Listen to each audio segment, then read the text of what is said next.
Hola amigos y amigas. Bienvenidos otra vez a Monje y Más. Hoy estamos aquí con Yurme, un monje de la línea tibetana. Conocí al venerable Yurme sobre el Facebook, el grupo de Casa de Bhavana, y hoy pues vamos a tener una conversación con él sobre sus experiencias espirituales y pues cómo llegó al budismo y a ser monje. ¿Cómo estás, venerable Yurme? Muy bien, Dante. Muy buenos días o buenas tardes a todos. Quiero agradecer previamente esta hermosa oportunidad para poder compartir eh, las experiencias del Dhamma junto a todos ustedes. Muchas gracias. ¿Y dónde te encuentras? Bueno, me encuentro en Chile en este momento, en la parte sur, bien, vivo entre medio de un bosque de una manera bastante natural y tratando de autosustentar, ¿cierto? Lo que significa la alimentación diaria. Por lo tanto, es un lugar bastante apartado de la civilización, pero que sí hay buena conexión a Internet, así que me encuentro junto a ustedes desde aquí aparte del sur de este país. Wow, se escucha como un lugar muy maravilloso. Ojalá tenga la oportunidad un día de visitarte en a donde Sí, estás. por supuesto, bienvenido. Gracias. Pues hay que comenzar. ¿Nos puedes contar un poco pues de tu niñez cuando pues eras pequeño? Si tenías experiencias o si tuviste experiencias espirituales o nos puedes decir un poco sobre tu práctica religiosa con tu familia. ¿Cómo era tu juventud así referente a la práctica de religión o de la espiritualidad? Creo que mi juventud trasciende la juventud y la niñez en realidad, trasciende de una forma muy normal como cualquier niño. Bien, jugaba, era bastante dinámico, me gustaba formar grupos eh, y no distaba mucho la diferencia en realidad. Aspectos espirituales en la niñez no se dieron prácticamente hasta, hasta que llega el tiempo de la juventud. Estamos hablando de los 15, 16 años, cuando comenzamos a hacernos preguntas. ¿Eh? Preguntas de índole filosóficas que quizás nunca aparecieron en nuestra niñez, porque simplemente en nuestra niñez estamos en un constante momento presente, disfrutando de la vida, disfrutando de los quehaceres, conectado directamente con, con el momento.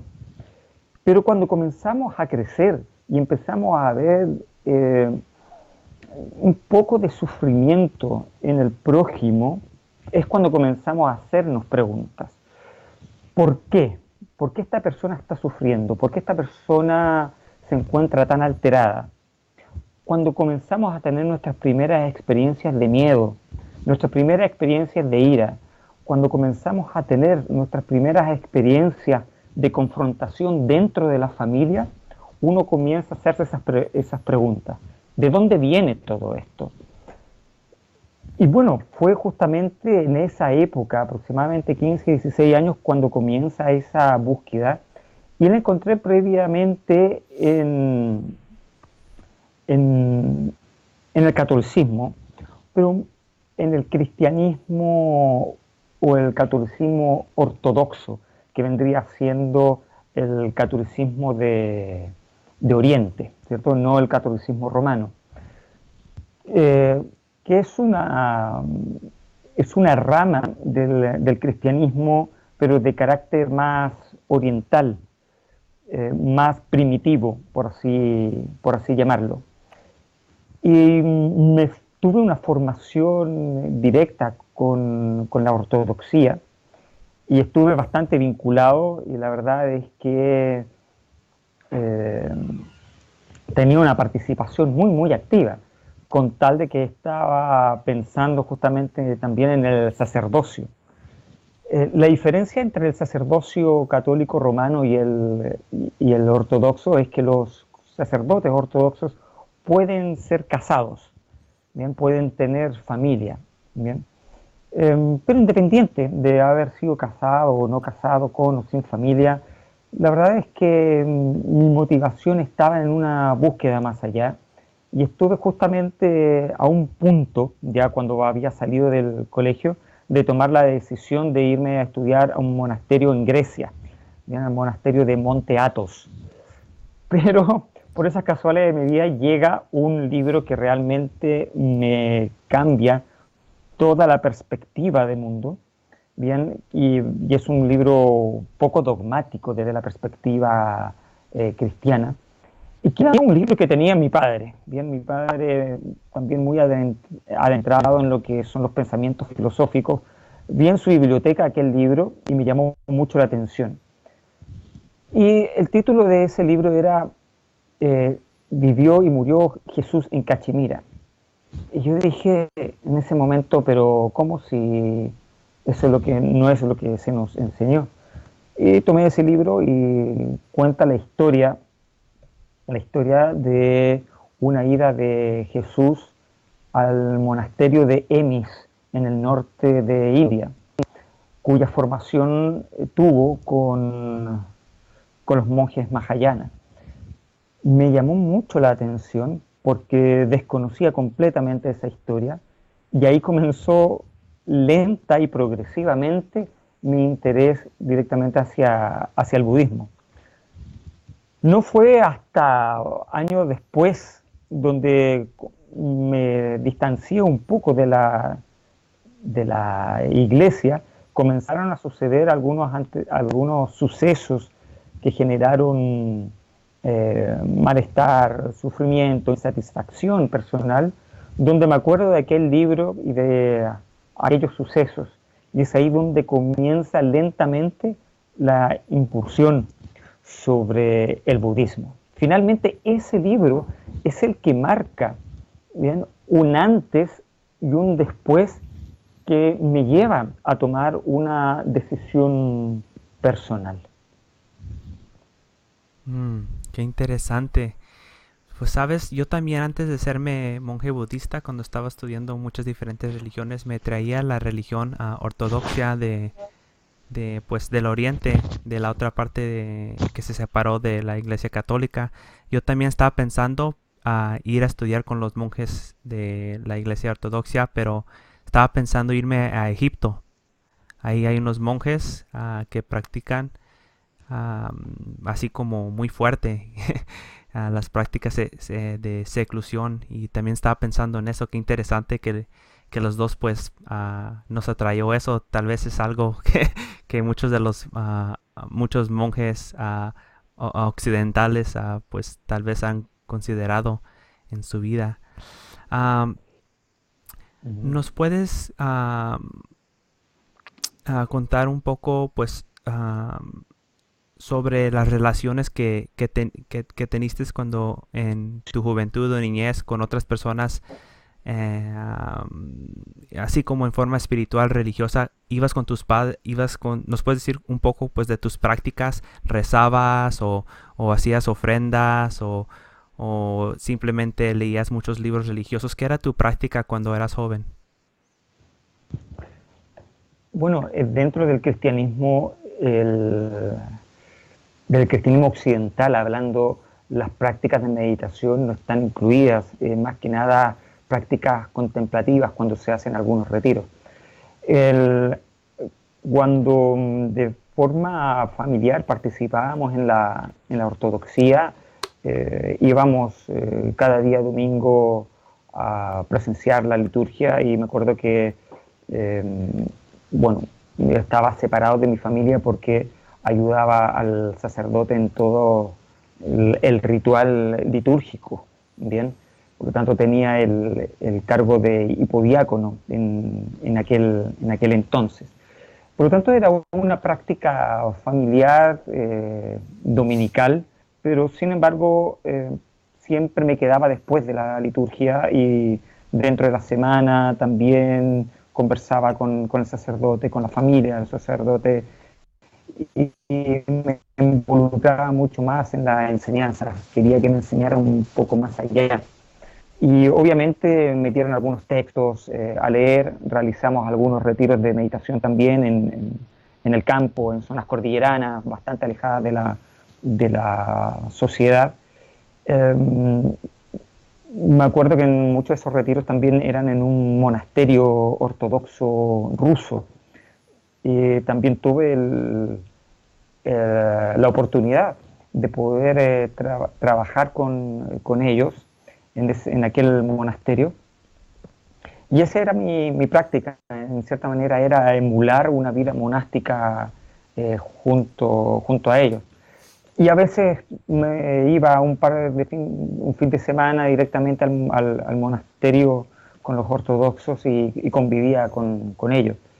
Eh, de una u otra manera, el participar de las liturgias llenaba, llenaba mi espíritu, me hacía sentir en paz, en tranquilidad, ¿bien? Pero aún así habían ciertas cosas que me generaban algo de insatisfacción, pero no sabía qué era. Hasta que posteriormente comenzó a hacerme muchas preguntas, ¿bien? Y aquellas preguntas no tenían respuestas. Por lo tanto, cuando no tenía respuesta, de una u otra manera llegaba a ese libro anterior. Bien. Posteriormente, eh, todas esas prácticas que prácticamente era la participación de la liturgia y los libros canónicos que estudiaba, llegaba un momento en que eran tantas las preguntas y donde no tenía alguna respuesta, hacía que mirara otras alternativas. Y posteriormente llega otro libro a mi mano, bien, de una edición española, que se llamaba Jesús, discípulo de Buda. Ese libro definitivamente me dice, bueno, no hay nada que hacer. Esto va por este otro lado. Cuando comienzo entonces a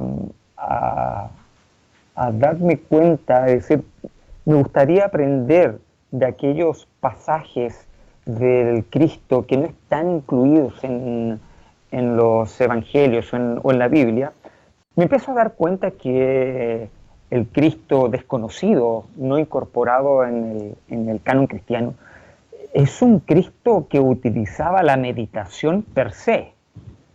Entonces, ahí empecé a hacer un enlace entre las mismas enseñanzas y me empecé a dar cuenta que las enseñanzas del Cristo eran muy similares a las enseñanzas del Buda, solamente que con un lenguaje adaptado hacia la sociedad judía de aquella época.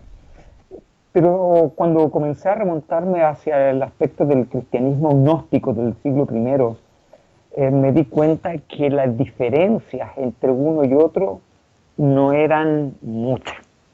Así que de ahí en adelante comencé lentamente a interesarme en la meditación como práctica espiritual. Pero no fue definitivamente hasta cuando un momento en mi vida estuve gobernado por el miedo, la ira, ¿por qué no? Y muchos estados emocionales adversos, que me dije, bueno, estoy haciendo todas estas prácticas, pero todavía estoy siendo presa de esto. Y comencé a darme cuenta que el Buda nos insta, bien, a que nos responsabilicemos de nosotros mismos en vez de buscar culpables o responsables afuera.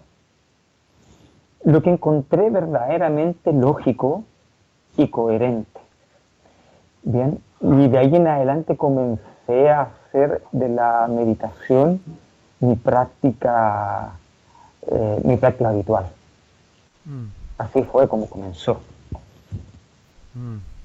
Y cuando comenzaste a estudiar más sobre el budismo, ¿en qué tradición te dirigiste? ¿Más sobre como el Zen o el tibetano, Theravada? ¿Los primeros libros o las primeras prácticas pues ¿de qué tradición eran?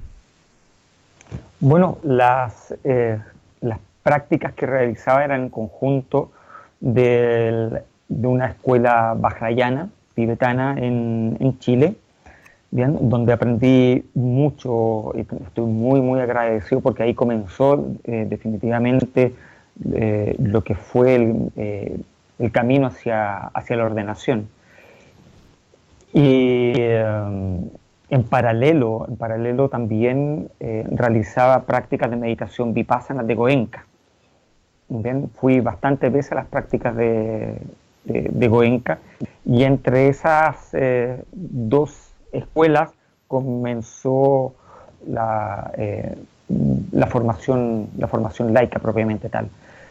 Obviamente el refugio y los primeros preceptos fueron tomados a través de la escuela vajrayana y obviamente en Chile la escuela más predominante es la vajrayana, posteriormente la mahayana y muy poco de Theravada. Lo más cercano al Theravada, por supuesto, es la meditación vipassana de Goenka. ¿Bien? Por lo tanto, estuve ahí, directamente entre las dos escuelas, practicando, leyendo, informándome y, sobre todo, autorresponsabilizándome de lo que yo me había construido. Había logrado comprender que finalmente todos los sufrimientos, todas las angustias que tenía hasta aquel momento fueron construcciones mías, bien, que me había hecho simplemente por no haber estado conectado con la fuente de todas esas satisfacciones y no haberlas comprendido desde su causa original. ¿Eh? Sí, y ya cuando pues tomaste los tres refugios y comenzaste pues a practicar el budismo más en serio, en la Ujú. tradición mahayana, ah, ¿qué fueron las prácticas que tú encontraste que pues que eran más útiles, que te ayudaron con los problemas que tenías? ¿Nos puedes decir un poco de las tal vez meditaciones o cánticos o rituales o Ujú. cualquier cosa que te ayudó, que fue eso que pues que te trajo más al budismo? Creo que las prácticas de los sadhanas, por ejemplo, el de Chenrezig, el Buda de la compasión, bien, es una muy buena herramienta para poder introducirnos en la compasión de por sí. El budismo mahayana tiene muchas herramientas para poder desarrollar el ideal del bodhisattva. Y creo que para nosotros los occidentales el desarrollo del bodhisattva es un eje fundamental. Bien. Y, y esas prácticas a través de sadhanas fueron las que comenzaron a realizar una transformación, primero desde un plano bastante cognitivo, ¿cierto? Una transformación del pensamiento, una transformación de la acción, de nuestro lenguaje, etcétera. Y la meditación shamatha permitía obviamente que tuviese la calma mental. Sin embargo, la erradicación de las impurezas, bien, no lograba enfocarlo directamente desde la escuela vajrayana. Por lo tanto, ahí fue abordado a través del, de la meditación vipassana de Goenka. Y de esa manera iba intercalando entre las prácticas vajrayanas y las prácticas de Goenka. Sin embargo, lentamente comencé a darme cuenta que las prácticas vajrayanas, con toda esa riqueza cultural, de tradición, rituales que tiene, rico en chamanismo, bien, muy conectado con los elementos, etcétera, bien, es muy propicio, obviamente, a nivel local, no me cabe la menor duda, pero para nosotros los occidentales es un poco ajeno porque en cierta manera tenemos que adoptar mucho de la cultura. ¿Bien? En cierta manera a veces pienso y digo, ¿qué hubiese sucedido si el Buda hubiese nacido en Latinoamérica? ¿Bien? Tendríamos quizás algún budismo chamánico en Brasil o en Ecuador, por ejemplo. ¿Ven? O tendríamos algún budismo inserto con alguna comunidad indígena. Ese tipo de reflexión fue lo que me llevó a comprender que también el budismo tibetano, en toda su riqueza, ¿vean?, está muy ligada a los aspectos culturales de la región. Por lo tanto, queda un poco ajeno a la universalidad de las mismas enseñanzas, y eso prácticamente fue lo que me dio el primer punto orientativo a seguir por alguna práctica un poco más universal, que fue lo que encontré dentro de lo que es el budismo temprano, ¿bien?, o el budismo Theravada. Y lentamente comenzó una transmigración de la práctica desde el budismo Vajrayana hacia el budismo temprano. Qué interesante. También puedes compartir con nosotros un sobre pues de tu camino hacia la ordenación, al camino de ser un monje. Sí, deben ser aproximadamente unos 10 años de la ordenación aproximadamente, y antes de aquel entonces ya me estaba preparando, pero había mucho suceso en mi vida en que no lo estaba pasando muy bien, no lo pasaba muy bien. Entonces sabía que definitivamente todos los problemas estaban en mi interior y no en las circunstancias. No tenía que cambiar las circunstancias de la vida ni tratar de controlar absolutamente nada, ni a la familia, ni a las amistades, absolutamente nada. Todo el conflicto estaba en mi interior y debía tener la capacidad de erradicarlo. Fue así donde comencé a buscar maestros, ¿bien? Y busqué maestros tanto en Chile como en Argentina. Partí también ahí a Buenos Aires, donde estuve en distintos centros de meditación de distintos linajes, obviamente también Vajrayana, donde tuve conversaciones bastante contundentes, por así decirlo, ¿bien? Tratando de abordar los aspectos cotidianos de nuestro propio sufrimiento. Y de acuerdo a ello me iba formando una visión un poco más clara, más orientativa. Bien, entonces estuve viajando mucho entre Chile y Argentina para poder ir haciendo una formación laica, participando en distintos retiros, distintas conferencias, y lentamente comenzó aquel camino hasta que nace la necesidad de tomar mayor cantidad de preceptos, hasta que posteriormente viene el momento de la ordenación. Pero el momento de la ordenación lo tomé con alturas de miras, porque de ahí en adelante comenzó un proceso de introspección, ¿bien?, y de aislamiento, un aislamiento social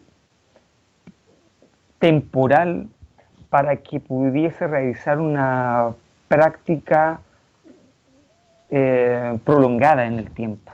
No quería quedarme en la ordenación propiamente tal y después continuar realizando rituales dentro de un centro de meditación. Por lo tanto, fue ahí cuando partí directamente al campo, y en una pequeña cabaña comenzó definitivamente esta vida bastante austera, bien libre obviamente de todo tipo de lo que nos propone la sociedad, ¿cierto?, y las grandes ciudades.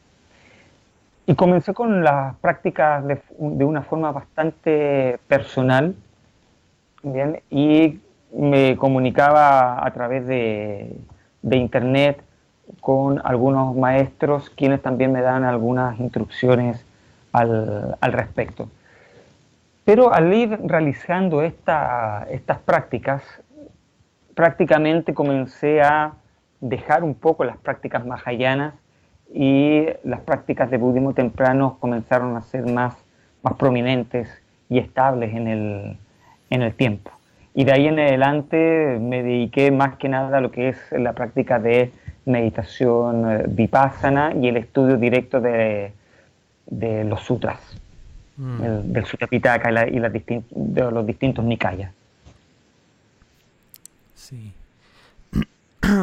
Y pues te quiero preguntar, mm, de, de todo lo que has leído y todo lo que has practicado, en, de, de tu propia experiencia, ¿qué puedes decir que es como lo más básico, lo más fundamental a la práctica budista? ¿En qué uno se debe pues a enganchar o tomar como su refugio cuando uno está practicando el budismo?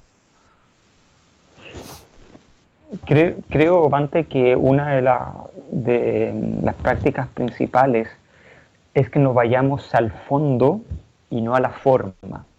Una de las equivocaciones que nosotros hacemos como seres humanos es elegir una espiritualidad, sea cual sea el budismo, sea el cristianismo, cualquiera, da lo mismo en este momento el nombre, ¿bien? Lo importante es ir al fondo y no a la forma. Muchas veces nosotros como seres humanos nos quedamos atrapados en la forma, en lo externo, ¿bien? A veces nos podemos, incluso como practicantes de la enseñanza del Buda, no podemos quedar atrapados en un mantra, podemos quedar atrapados en un mala, ¿bien? O en algún tipo de ritual y no necesariamente estar abordando las necesidades básicas que tenemos que abordar, ¿bien? Que es el conflicto interno, ¿bien? Entonces, el refugio es sumamente importante. Pero cuando tomamos este refugio en Buda, Dhamma y Sangha, bien, no debemos tomarlo como una práctica preliminar, bien, o tomo refugio en Buda, tomo refugio en el Dharma y en la Sangha, bien, si realmente no lo siento de corazón. Bien. Lo mismo con las prácticas preliminares, los 4 pensamientos conmensurables, el amor, la compasión, la alegría y la ecuanimidad, bien, y después partimos con una práctica de meditación. Parto con la práctica de meditación una vez que he desarrollado las cualidades previas. Bien.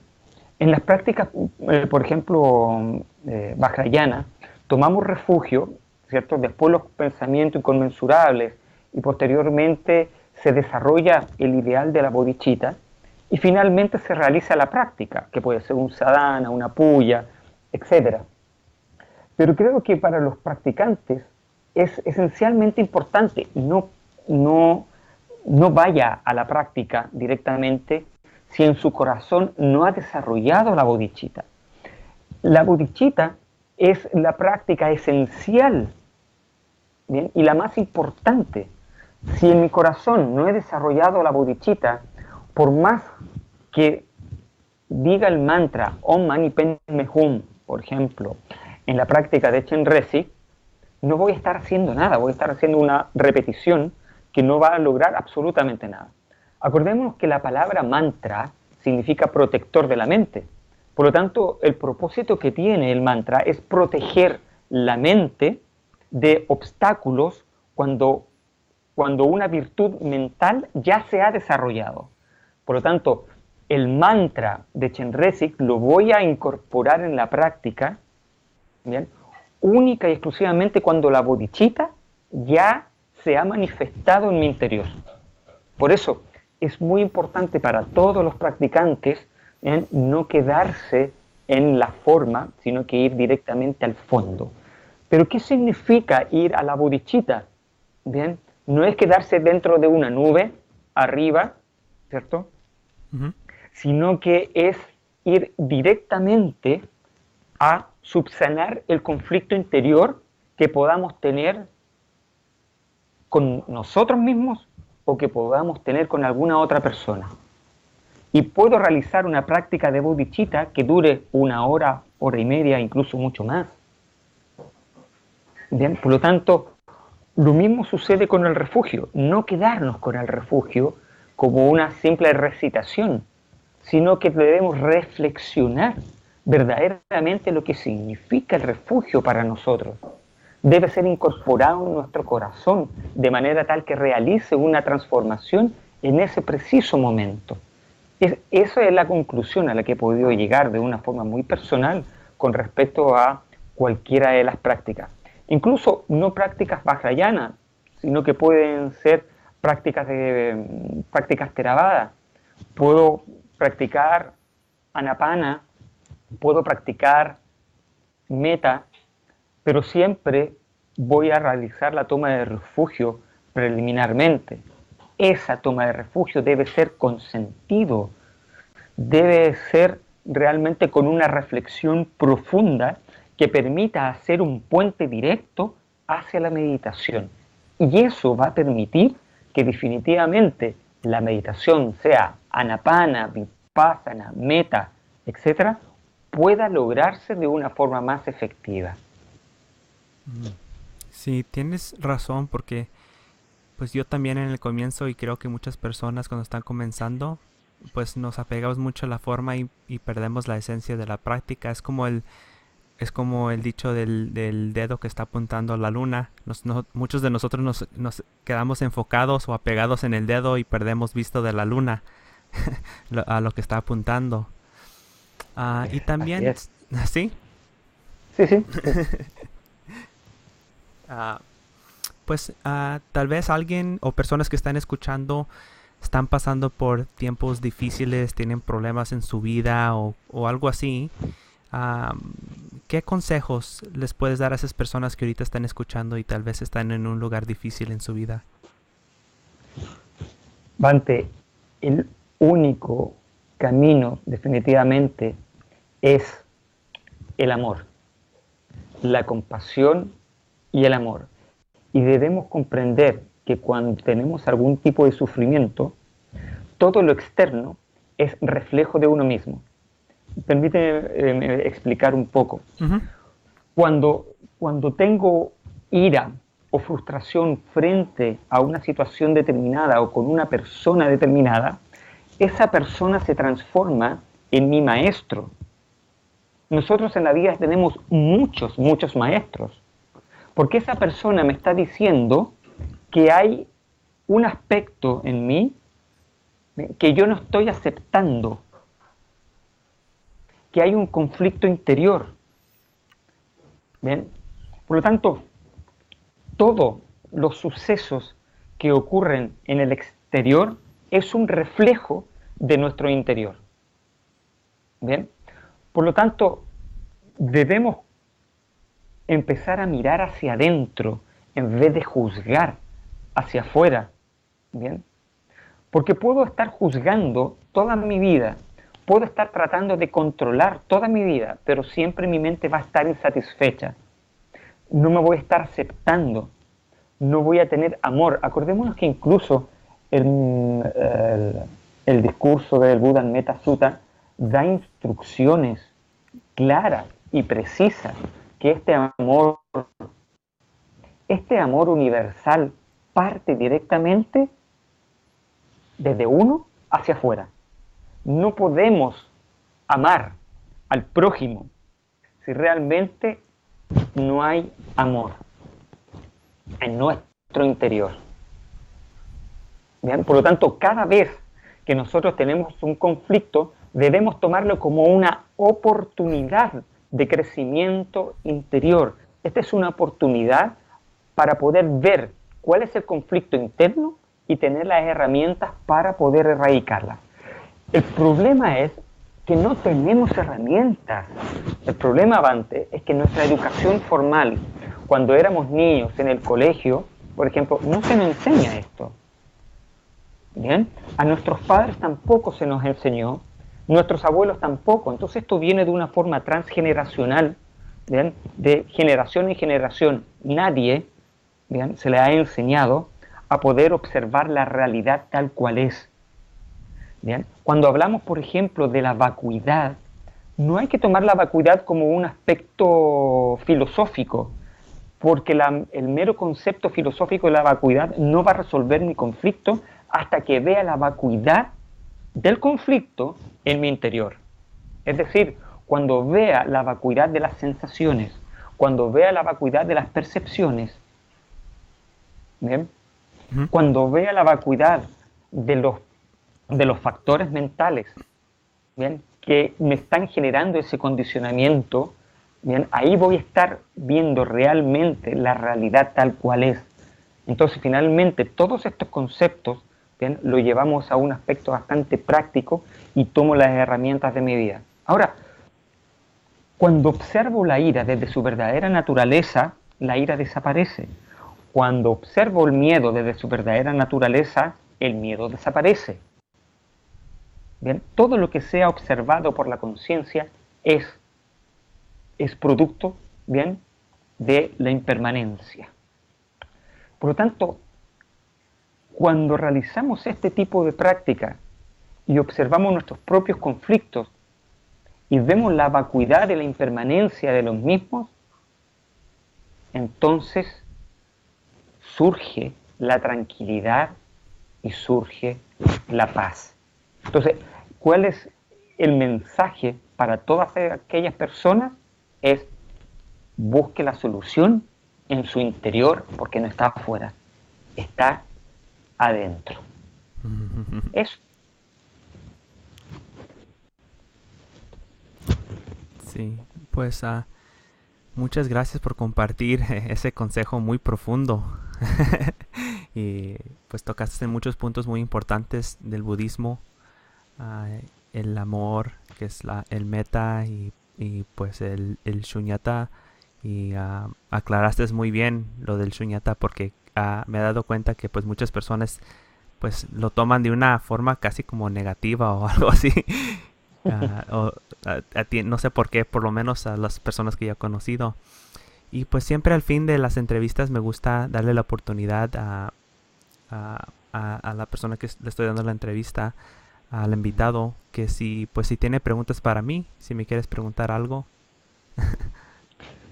Bueno, sí, primero creo que ha sido una bendición el poder haberte conocido, Bante, dentro de lo poco que hemos podido conversar, bien, pero creo que más de alguna pregunta, más de alguna persona te debe haber hecho la misma pregunta. Eh, ¿Qué fue también lo que te ha llevado a a la ordenación monástica? Mm, pues fue debido a muchas condiciones y causas. No puedo pensar de solo una cosa, pero fueron sí puedo recordar unos eventos que fueron más drásticos, que me llevaron a esta dirección. Am, la primera creo que fue después de practicar la meditación, no tan serio, pero estaba practicando en este templo que estoy ahorita, Sarath Chandra Buddha Center, en Los Ángeles, California. Y vine un día solo para practicar meditación, y pues ese día dijeron que no iba a haber meditación porque un monje iba a dar una plática de Dharma. Y pues yo ahí me senté y vi un monje así muy pequeño, muy delgado y un poco anciano ahí, y comenzó a hablar. Y pues sí, estaba hablando y yo así como más o menos poniendo la atención. Y pasó la plática, y pues me quedó como más o menos, y después dijo, pues el próximo día vamos a tener otra y vamos a entrar más profundo a las enseñanzas. Y pues vine otra vez el próximo día, y ese próximo día la plática sí, la conversación era muy diferente. Y una señora que todavía viene aquí y lleva muchos años, como 16 años viniendo a este templo, preguntó algo, una señora de Perú. Y no me acuerdo qué preguntó, pero ella preguntó algo, y el venerable, que ahora es mi maestro de meditación, el Bante Puneji, dio una respuesta que no me acuerdo las palabras que dijo, pero la esencia era como que no hay nada más que hacer pero esto. Y ya cuando ujú, eso me comenzó pues a moverse en la mente unos días, ya dije, después de unos días dije, pues este es el camino que tengo que explorar, tengo que ver, tengo que investigar a dónde lleva. Y después le pedí a los monjes aquí, pues que quería tomar los refugios y los preceptos. Y me dijeron, no, eso no es necesario, tú lo puedes tomar en tu casa, aquí no estamos para convertir las personas. Y en el tiempo del Buda no habían ceremonias así. Si tú lo quieres hacer, tú lo puedes hacer. Pero le seguí preguntando y preguntando y me dijeron por fin, pues sabes qué, durante el Vesak, si quieres, tomamos unos 3 minutos y hacemos una ceremonia pequeña porque tú no estás pidiendo. Y dije, no, pues sí está bien, es lo que quiero. Y de ese día adelante fue cuando me comencé a practicar más en serio. Comencé a practicar la sila más seriamente, comencé a estudiar más, comencé a practicar meditación más. Pero como en ese tiempo estaba en la Fuerza Aérea, me tocó otra vez ir por la tercera vez a Afganistán. Y dije, pues ya sé cómo es allá. Y todo el estrés que viene de eso. Si esta ujú. práctica me puede ayudar allá, en uno de los lugares, pues, que no está muy bien en el mundo, un lugar muy difícil, si sirve ahí, debe servir en cualquier otro lugar. Cuando me fui a Afganistán y durante esos 6 meses me estaba practicando todos los días, estudiando, meditando y me ayudó mucho y las personas que me conocían y mi supervisor allá todos se dieron cuenta. Y ya cuando regresé me di cuenta que esto sí sirve, esto sí de verdad sirve en realidad y nomás llevo como ni 1% de progreso en el camino y ya estoy viendo los resultados. Y cuando regresé me fui a un retiro, a un templo de Zen en las montañas, aquí en el sur de California. Y pues me fue muy bien. Y saliendo de ahí vine a este templo aquí de Sarath Chandra. Y les dije a los monjes pues que me quería hacer un monje budista y se rieron de mí. Y dijeron, no, pues ahí vemos si eres serio, si estás serio en esto. Y pasaron como casi 8 meses y yo siguiéndoles preguntando y diciéndoles lo que quería. Y ya después como de 8 meses me dijo el abad de aquí, dice, pues si te quieres quedar, te puedes quedar aquí como persona laica y practicar los 8 preceptos. Y después Mm. comencé el progreso de pues salirme de la fuerza aérea, eh, vender mi casa, vender mi carro, quebrar con mi novia, a pedir permiso de mi madre, porque mi padre ya falleció. Y eso duró como unos meses también. Y me quedé aquí en el templo. Y el próximo Vesak me hice un monje. Y eso, pues, en breve, eso fue el camino, pues, de solo practicar meditación a ser un budista, a practicar más serio el budismo y hacerme un monje. Es una historia maravillosa, Pante, el hecho que hayas estado en un lugar de tanto conflicto y hayas visto en primera persona el sufrimiento humano. Creo que debe haber sido la mayor motivación para poder buscar un camino de paz y dedicar la vida a un camino de paz. Por lo tanto, creo que es tan maravilloso que todas las personas también puedan llevar eso a los aspectos cotidianos de su vida, que no importa dónde nos vayamos a encontrar, en el norte, en el sur, en el este o en el oeste, bien, siempre podemos encontrar un camino de paz, de buena voluntad, amor, y más allá del tipo de budismo que uno practique, hoy en día las barreras de las diferencias en las distintas escuelas ya no existen. Por lo tanto, podemos perfectamente incorporar las prácticas que sean más coherentes a nuestras propias necesidades espirituales de las distintas escuelas, lo que hoy en día se conoce como el Budayana.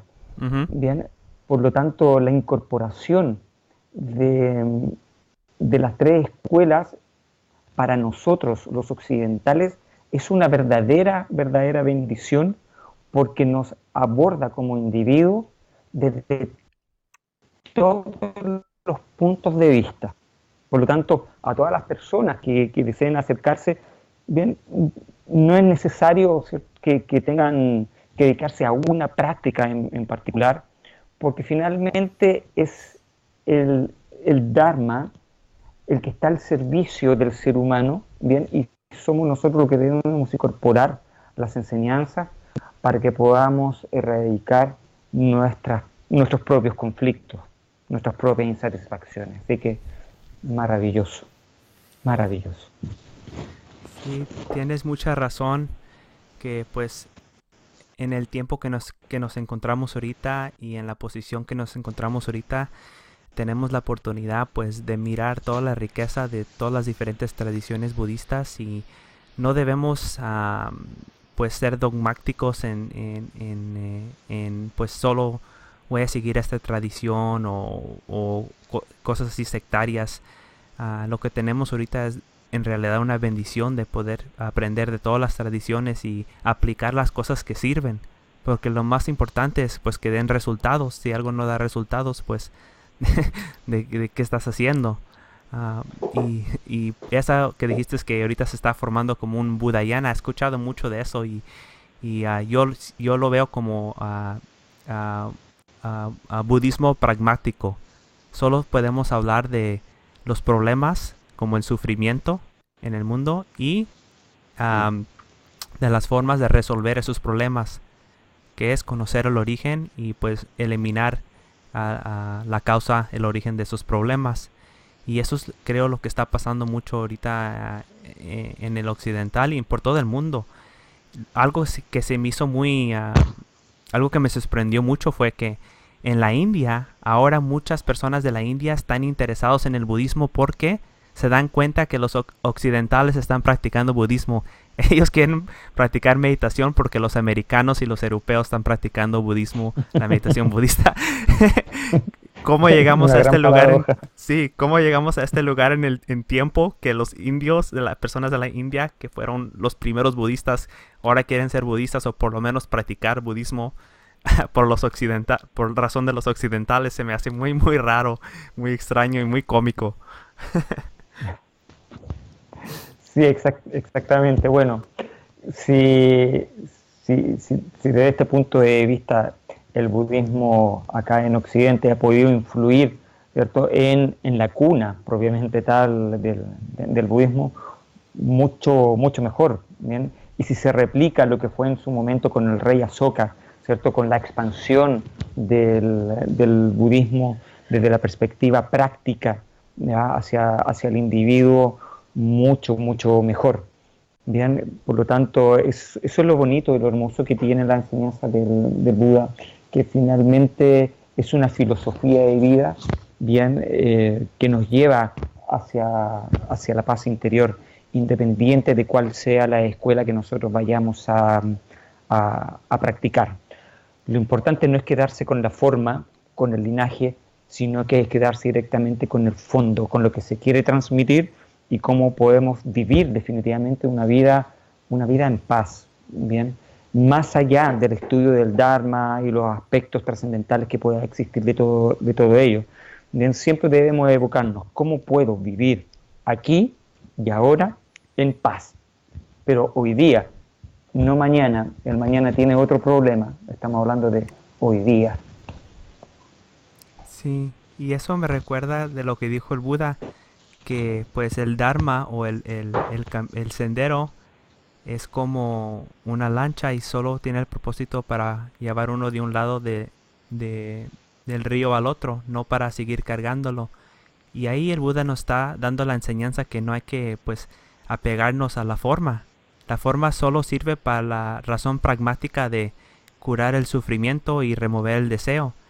Y después de eso, pues lo podemos dejar atrás porque no hay que quedarnos apegados otra vez en el dedo que está apuntando a la luna. Lo importante es la luna, ver la liberación, el nirvana, la cesación del sufrimiento y de tanja, el deseo. Sí, exactamente, porque cuando erradicamos toda esta impureza, todas las causas de nuestro sufrimiento, finalmente podemos tomar decisiones en nuestra vida, ya no de forma condicionada, porque uno de los grandes problemas que tenemos como individuos es que creemos que somos libres porque puedo elegir entre una, dos o tres opciones, pero Ujú. muchas veces una, dos o tres opciones están condicionadas, bien, a la experiencia previa.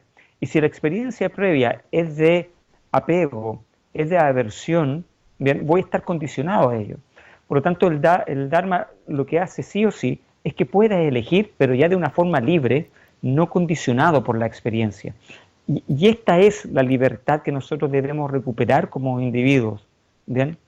En cierta manera, creo que los propios condicionamientos hacen que nosotros perdamos el libre albedrío, pero a través de la meditación y de la introspección podemos lograr recuperarlo, ¿bien? Para que podamos tomar decisiones, ¿bien? Y ser feliz. Ese es el objetivo final. Sí, sí, así es. Pues, venerable Yurme, muchas gracias por estar aquí con nosotros hoy. Muchas gracias por compartir las experiencias de tu vida. Muchas gracias por tus consejos y por la pregunta que me diste. Siempre que las personas me preguntan algo, me da tiempo para reflejar. También es como una forma de meditación y pues ver pues dónde estaba, ah, dónde estoy y pues saber dónde voy a quedar, dónde voy. Y pues solo quería decirte otra vez muchas gracias y pues ojalá estemos hablando más en el futuro y pues ojalá que estés aquí con nosotros también en el futuro ya cuando puedas. Sí, por supuesto, lo vamos a tener en consideración. No, no me cabe la menor duda que dentro de un tiempo más podremos charlar bien físicamente hablando. Y bueno, agradecer esta instancia que encuentro que es maravilloso. Muchas felicidades por todo este hermoso trabajo que está haciendo, porque debe ser también muy inspirador para las personas y que les debe ayudar mucho también para poder tomar esas decisiones con sabiduría, bien, en libertad y, y en paz. Así que no, no me cabe la menor duda también que lo que está haciendo en este momento es un trabajo tan bello que sí o sí va a dar enormes frutos en todas las personas. Muy agradecido de ti, agradecido de todas las personas también que participan a través de las distintas redes. Así que mucho amor y mucha benevolencia para cada uno. Pues muchas gracias, venerable Yurme. Estamos en contacto. Perfecto, estamos en contacto muy pronto. Muchas Muy gracias. bien. Pues nos vemos, hasta luego. Hasta luego, adiós.